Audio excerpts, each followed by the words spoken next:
आमद आमद है और कारखानों में कोन मेहंदी की तैयारी भी जोरों शोर से जारी है। रंग के महलूल, पानी और मेहंदी से तैयार करदा मेहंदी को मशीनों के जरिए कोन की शक्ल में पैक किया जाता है। कारीगरों का कहना है कि ईद के मौके पर इनकी खूब चांदी होती है।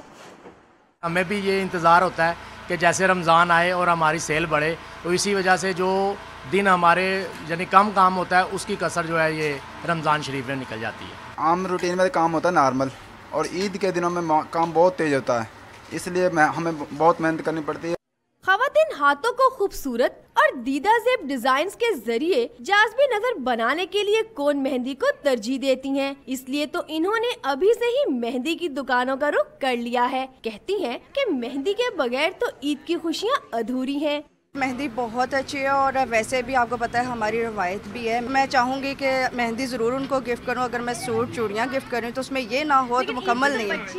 ख़वातीन का मानना है कि आम मेहंदी की निस्बत कोन मेहंदी से हाथों पर आसानी से खूबसूरत डिजाइन बन जाते हैं। ताहम कोन मेहंदी में मौजूद केमिकल्स हर किसी को रास नहीं आते, इसलिए इसके इस्तेमाल में एहतियात जरूरी है। कैमरामैन फारूक अहमद के साथ किंजा मलिक, डॉन न्यूज़, लाहौर।